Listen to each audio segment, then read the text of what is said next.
Life में अगर motivation ना हो तो जीवन बेहद नीरस और धीमा हो सकता है। लेकिन अपने लिए या दूसरों के लिए मोटिवेशन की वजह बनकर लाइफ में तेजी लाई जा सकती है। मोटिवेशन वैसे तो प्यार भरे शब्द कहकर भी हो सकता है, लेकिन विचारों से यह काम और भी आसान हो जाएगा। आज इस पोस्ट में दिए गए सभी विचार इतने प्रेरक और शक्तिशाली हैं कि ये आपके जीवन में आने वाली सभी समस्याओं को जड़ से उखाड़ फेंकेंगे, और तो और ये आपको हारने के बाद एक बार फिर जीतने के लिए तैयार कर देंगे। आपके जीवन में दुख और निराशा कभी आने नहीं देंगे, और यही नहीं, ये आपको हर परेशानी के ऊपर एक नया अवसर देखने की ताकत देंगे। जैसा मैंने आपसे कहा, बिल्कुल वैसा ही आपके साथ हो सकता है, बशर्ते आप इस वीडियो को अच्छे से मन लगाकर सुने और इन्हें अपने जीवन में उतारें और इन्हीं के अनुरूप अपने आप को ढालें। फिर देखिएगा, आपको सफलता हासिल करने से कोई नहीं रोक सकता। यह मेरा वादा है आपसे। आप वह बन सकते हैं जो बनने के बारे में सोचते हैं। बस इन बातों को दिल और दिमाग में उतार लें। तो चलिए आगे बढ़ते हैं। जो हो चुका उसकी परवाह करना बंद करो। जो हो चुका उसकी परवाह करना बंद करो। कुछ नया सोचो, नया करो और आगे बढ़ो। जो हो चुका अगर उसी में उलझे रहोगे तो आपका आज खराब हो जाएगा। मेरी इस बात को आप हल्के में ना लें। आप इतने समझदार हैं कि आप मेरी इस बात को अच्छे से समझ सकते हैं। अगर आप वाकई पीछे घटने वाली घटनाओं को दिन रात अपने दिल और दिमाग में दोहराते रहेंगे तो आगे कुछ नया करने का निर्णय नहीं ले पाएंगे। जानते हैं ऐसा क्यों होता है?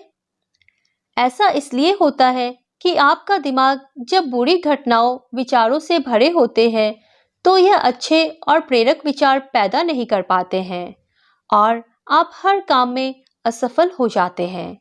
इसलिए मेरी मानिए, जो हो चुका उसे भुलाकर एक नई शुरुआत करें। ऐसा करने का सिर्फ एक तरीका है, बस आप हर सुबह मेडिटेशन करना शुरू करो, क्योंकि मेडिटेशन में वह पावर है जो आपके अंदर से कुछ कर गुजरने की ताकत देती है, आपके दिमाग में चलने वाली उथल-पुथल को शांत करती है और सही रास्ता दिखाती है और सही निर्णय लेने की क्षमता पैदा करती है।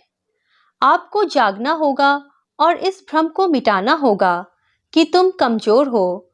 तुम कभी न मरने वाली आत्मा हो। तत्व तुम्हारा सेवक है, तुम तत्व के सेवक नहीं हो। यदि आपकी परिस्थितियों पर अच्छी पकड़ है तो जहर उगलने वाला भी आपका कुछ नहीं बिगाड़ सकता है। शिक्षा क्या है? क्या यह किताबों से मिलने वाली विद्या है? नहीं। क्या यह नाना प्रकार का ज्ञान है? नहीं, यह भी नहीं।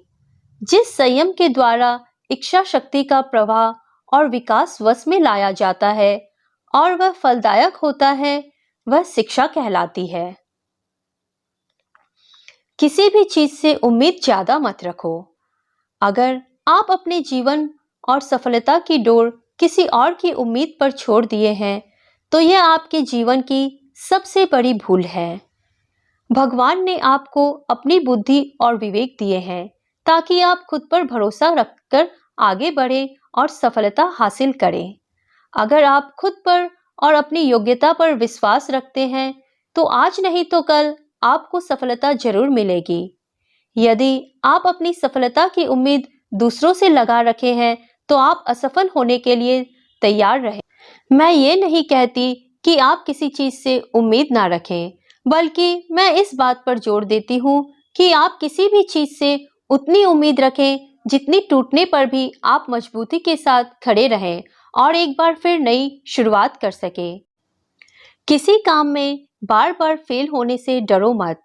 आप जिस भी काम में हाथ डालते हैं, आप हर बार फेल हो जाते हैं और फेल होने के डर से आप एक नई शुरुआत करने से कतराते हैं और आपका पूरा जीवन इस डर में ही निकल जाता है कि आपने अगर कोई नया काम शुरू किया तो वह भी फेल हो जाएगा। मैं आपको विश्वास दिलाना चाहूंगी कि आप हार मानने के बजाय हर काम को सही तरह से करने का निर्णय लें और तब तक करते रहें जब तक आपकी सांस चलती रहे। अगर आप इस तरह का निर्णय ले लेते हैं तो आप हारने के बाद भी एक विजेता कहलाते हैं। वह विजेता जो कभी हार नहीं माना, पूरा जीवन जीतने में बिताया।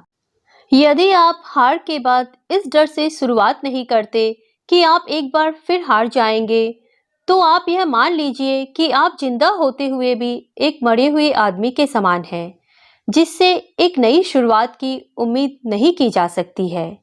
यदि आप मेरी बात से सहमत हैं, तो आप किसी काम में बार बार फेल होने से डरे ना, बल्कि हर बार उस काम को सही तरह से करने की योजना बनाएं।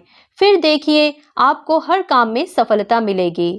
अगर आप चाहते हैं कि आपका हृदय पवित्र हो और उसमें भगवान का वास हो, तो आपको बस यह करना है कि आप दूसरों की मदद करें, किसी की निंदा ना करें। अगर आप किसी की मदद के लिए हाथ बढ़ा सकते हैं तो जरूर बढ़ाएं। अगर नहीं बढ़ा सकते तो अपने हाथ जोड़िए, अपने भाइयों को आशीर्वाद दीजिए और उन्हें उनके मार्ग पर जाने दीजिए। गलती करना इंसान की फितरत होती है, इसलिए आप गलती करके खुद को कभी कोसना मत। क्या आप गलती हो जाने पर खुद को कोसते हैं? यदि हाँ, तो आप बहुत बड़ी गलती कर रहे हैं।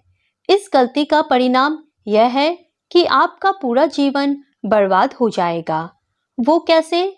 तो मैं आपको बताना चाहूंगी कि गलती करना इंसान की फितरत होती है। जो कभी गलती नहीं करता, वह कभी कुछ सीख नहीं सकता। इसलिए आप गलती होने पर खुद को कोसने की बजाय आप अपनी गलती से सीख लेकर अपने जीवन को एक नई दिशा देने का प्रयास करें। आपका जीवन नए नए अनुभव के साथ आगे बढ़ेगा और आप जीवन के हर क्षेत्र में सफल होंगे। ऐसी चीजों पर अपनी एनर्जी बर्बाद मत करो। कभी कभी हम इतने नासमझ हो जाते हैं कि हम ऐसी ऐसी चीजों पर अपना समय और ऊर्जा बर्बाद करने लगते हैं जिस पर हमारा कोई हक नहीं होता और हमारे नियंत्रण से बाहर होता है। अब आप सोचिए, यदि इस तरह की फिजूल चीजों पर आप अपनी ऊर्जा बर्बाद करेंगे तो क्या आप सफल हो सकेंगे? नहीं ना। इसलिए आज आप यह संकल्प लें कि आप उन चीजों पर अपना समय और ऊर्जा बर्बाद नहीं करेंगे जो आपके हक में ना हो और आपके नियंत्रण से बाहर हो। आप अपना समय और ऊर्जा उस चीज को करने में लगाएं जो आपको आपके लक्ष्य तक पहुंचाने में मदद करे। सुनो सबकी, करो अपने मन की। इस धरती पर राय और बुद्धि देने वालों की कमी नहीं है। आपको कदम कदम पर सिखाने वाले मिल जाएंगे, पर मेरी इस बात को याद रखना, वह जब भी आपको कोई राय देंगे तो ऐसा नहीं है कि उनकी राय सही हो, इसलिए आप उनकी सुने पर करे वही जो आपका मन कहे, वरना बाद में आपको इसी बात का पछतावा होगा कि काश मैंने अपने मन की सुनी होती। तो ऐसा नहीं होता। मैं ये नहीं कहती कि आप किसी की ना सुने, आप उन्हीं लोगों को ध्यान से सुने जो उस क्षेत्र में सफल हैं, जिस क्षेत्र में आप सफल होना चाहते हैं। क्योंकि जब कोई सफल व्यक्ति आपको कुछ सुनाएगा तो उसकी बातों में वह सच्चाई और स्पष्टता होगी जिसकी आपको सफल होने के लिए जीवन में जरूरत पड़ेगी। अगर मेरे बताए गए सभी विचारों को आप अच्छे से सुने हैं और उन्हें आत्मसात कर लिए हैं, तो सफलता के रास्ते में आने वाली कठिनाइयां कम हो जाएंगी और आप जोश के साथ आगे बढ़ते जाएंगे। यह मेरा आपसे वादा है। दोस्तों, कैसे लगे मेरे विचार, ये हमें कमेंट करके जरूर बताएं और हमारे चैनल को सब्सक्राइब करना ना भूलें। धन्यवाद।